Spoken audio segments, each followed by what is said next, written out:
33 ನಿಮಿಷದಿಂದ ಮ್ಯೂಟ್ ಮಾಡಿ, mic mute. Samiulla sir ಮಾತ್ರ. ಸಮೀವುಲ್ಲಾ ಸರ್, ಸಿದ್ದರಾಮಯ್ಯನವರ ಹೆಸರಿಡಬೇಕು ಬೇಡ ಅನ್ನೋ ವಿಚಾರ ಈಗ ಇನ್ನೂ ಸಾರ್ವಜನಿಕರ ಒಪಿನಿಯನ್ ಕಲೆಕ್ಟ್ ಮಾಡೋ ಹಂತದಲ್ಲಿದೆ. ಬಟ್ ಪಾಲಿಟಿಕ್ಸ್ ಮಾತ್ರ ಎಲ್ಲವನ್ನ ಮೀರ್ ನಡೀತಾ ಇದೆ. ಹೌದು, ಒಂದು ಸಿದ್ದರಾಮಯ್ಯನವರ ಹೆಸರನ್ನ ಇಲ್ಲಿ ಅನಗತ್ಯವಾಗಿ ಎಳ್ತರಲಾಗಿದೆ ಅಂತಲೇ ನನ್ನ ಭಾವನೆ. ಯಾಕೆಂದ್ರೆ ನಮಗೆ ಗೊತ್ತಿರೋ ಹಾಗೆ ಯಾವುದೇ ಚೀಫ್ ಮಿನಿಸ್ಟರ್ ಆ ರಸ್ತೆಗೆ ನಮ್ಮ ಹೆಸರನ್ನ ಇಡಿ ಅನ್ನೋ ಜಾಯಮಾನ ಸಿದ್ದರಾಮಯ್ಯನವರಂತೂ ಅಲ್ವೇ ಅಲ್ಲ. ಹೀಗಾಗಿ ಇವತ್ತಿನ ಸ್ಥಿತಿಯಲ್ಲಿ ಆ ರಸ್ತೆಗೆ ಸಿದ್ದರಾಮಯ್ಯನವರ ಹೆಸರನ್ನ ಇಟ್ಟು ಅವ್ರನ್ನ ಅನಗತ್ಯವಾಗಿ ವಿವಾದಕ್ಕೆ ಎಳೆತರುವಂತಹ ಕೆಲಸ ಯಾರಿಗಾದ್ರೂ ಅಗತ್ಯ ಇತ್ತ ಅನ್ನೋದು ನನ್ನ ಮುಖ್ಯವಾದಂತಹ ಪ್ರಶ್ನೆ. ಈಗ Karnataka municipal corporation naming of road ಇದರ ಆಕ್ಟ್ ಪ್ರಕಾರ ನಿಮಗೆ ಕೌನ್ಸಿಲ್ ಆಫ್ ಕಾರ್ಪೊರೇಷನ್ ಮೆಂಬರ್ಸ್ ಇರ್ತಾರಲ್ವ, ಕೌನ್ಸಿಲ್ ಇರುತ್ತಲ್ವಾ, ಕೌನ್ಸಿಲ್ ಅಲ್ಲಿ ರೆಸೊಲ್ಯೂಷನ್ ಮೂವ್ ಆಗುತ್ತೆ. ಕೌನ್ಸಿಲ್ ಅಲ್ಲಿ ರೆಸೊಲ್ಯೂಷನ್ ಮೂವ್ ಆದ ನಂತರ ಅದು ತಾಲ್ಲೂಕ್ ಆಫೀಸಲ್ಲಿ ಡಿಸಿ ಆಫೀಸಲ್ಲಿ ನೋಟಿಸ್ ಬೋರ್ಡಿಗೆ ಹಾಕ್ತಾರೆ. ಆ ನೋಟಿಸ್ ಬೋರ್ಡಿಗೆ ಹಾಕಿದ ನಂತರ ಅಬ್ಜೆಕ್ಷನ್ ಕಾಲ್ ಮಾಡ್ತಾರೆ. ಯಾರಿಗಾದ್ರೂ ಇದಕ್ಕೆ ಸಂಬಂಧಪಟ್ಟಂತೆ ತಕರಾರುಗಳಿದ್ರೆ ನೀವು ನಮಗೆ ಕೊಡಿ ಅಂತ ಹೇಳ್ಬಿಟ್ಟು ಅಬ್ಜೆಕ್ಷನ್ ಮಾಡ್ತಾರೆ. ಅವ್ರಿಗೆ 30 ದಿನ ಟೈಮ್ ಕೊಡ್ತಾರೆ.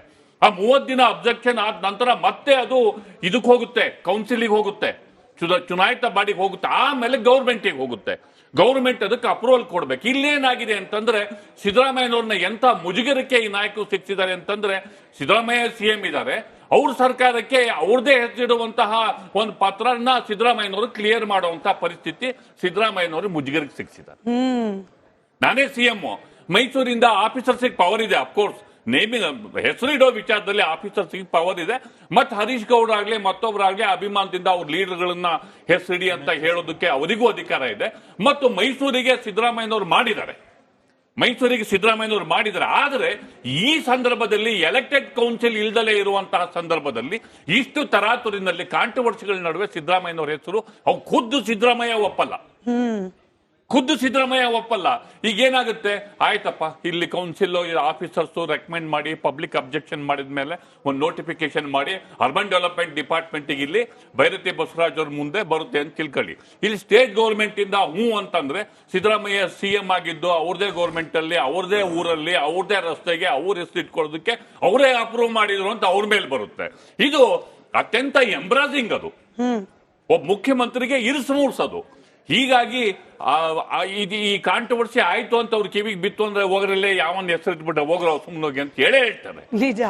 ಈ ಮುಜುಗರ ಅನ್ನೋದು ಕೇವಲ ಸಿದ್ದರಾಮಯ್ಯನವರಿಗೆ ಮಾತ್ರನಾ? ಯಾಕಂತಂದ್ರೆ ಬಿಜೆಪಿಗರಿಗೂ ಕೂಡ ಮುಜುಗರ ಆಯ್ತಾ ವಿಚಾರದಲ್ಲಿ ಅಂತ ಹೇಳಿ ಬ್ರೇಕಿಂಗ್ ಅಪ್ಡೇಟ್ ಒಂದನ್ನ ಗಮನಿಸ್ತಾ ನಾನು 33 ನಿಮಿಷದಿಂದ ಮ್ಯೂಟ್ ಮಾಡಿ, ಮೈಕ್ ಮ್ಯೂಟ್. ಸಮೀವುಲ್ಲಾ ಸರ್ ಮಾತ್ರ. ಸಮೀವುಲ್ಲಾ ಸರ್, ಸಿದ್ದರಾಮಯ್ಯನವರ ಹೆಸರಿಡಬೇಕು ಬೇಡ ಅನ್ನೋ ವಿಚಾರ ಈಗ ಇನ್ನೂ ಸಾರ್ವಜನಿಕರ ಒಪಿನಿಯನ್ ಕಲೆಕ್ಟ್ ಮಾಡೋ ಹಂತದಲ್ಲಿದೆ.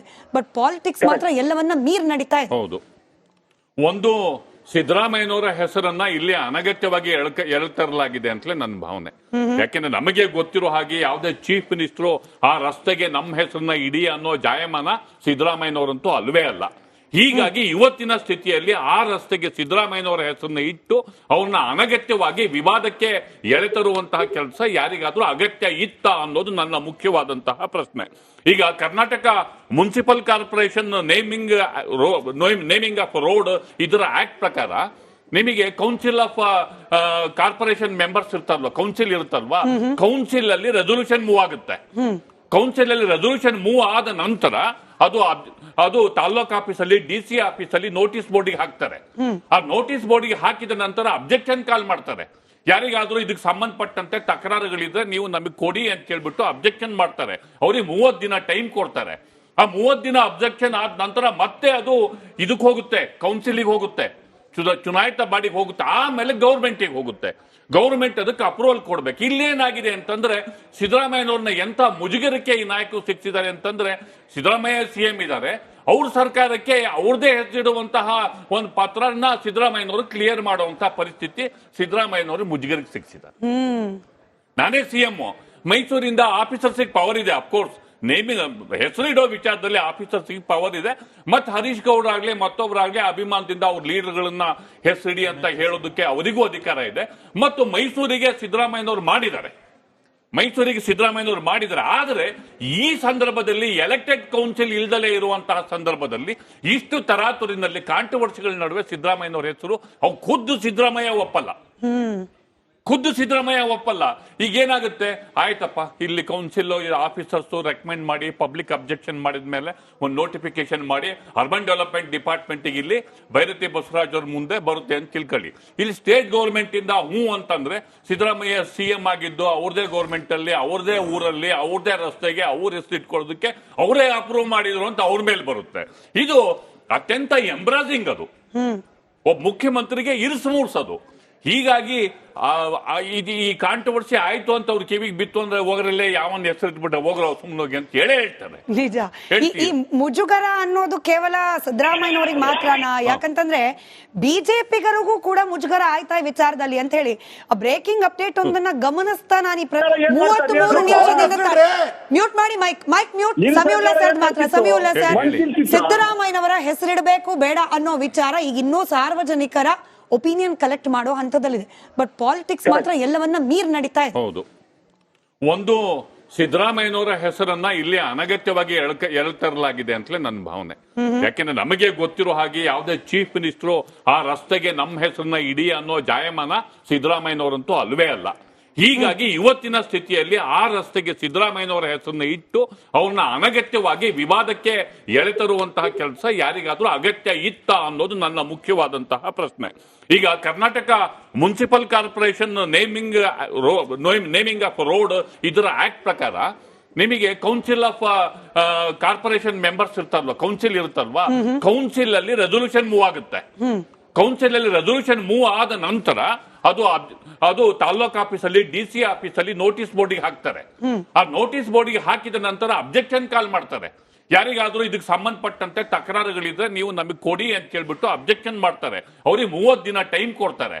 ಆ 30 ದಿನ ಅಬ್ಜೆಕ್ಷನ್ ಆದ ನಂತರ ಮತ್ತೆ ಅದು ಇದಕ್ಕೆ ಹೋಗುತ್ತೆ, ಕೌನ್ಸಿಲಿಗೆ ಹೋಗುತ್ತೆ, ಚುನಾಯಿತ ಬಾಡಿಗೆ ಹೋಗುತ್ತೆ, ಆಮೇಲೆ ಗೌರ್ಮೆಂಟಿಗೆ ಹೋಗುತ್ತೆ.